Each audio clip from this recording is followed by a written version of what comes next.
Buy your sweet banana. Sweet Cameroon banana.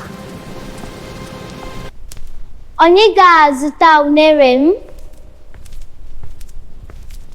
If you are from Anambra State, you must have heard of this story. Tell me under the comment section.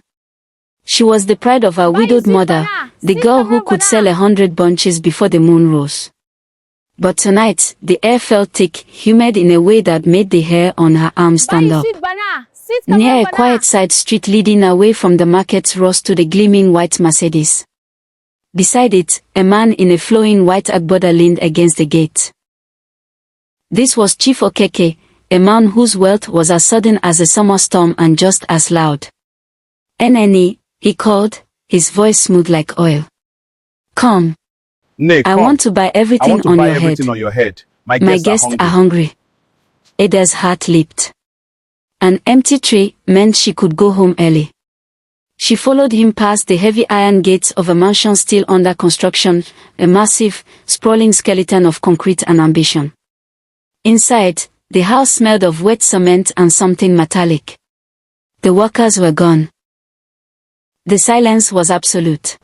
Drop the tray here, Chief Okeke said, pointing to a deep, rectangular trench in the center of what would be the grand living room.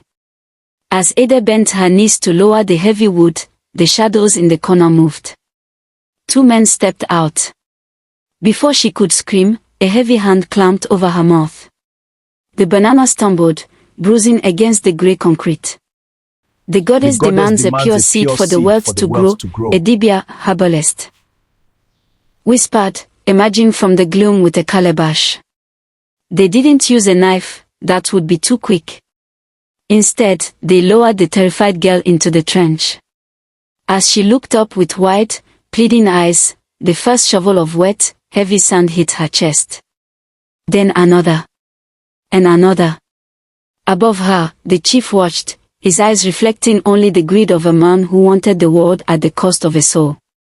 By midnight, the floor was leveled. By dawn, the tiles were laid. 3 years later, the Okeke Plaza was the talk of Anambra.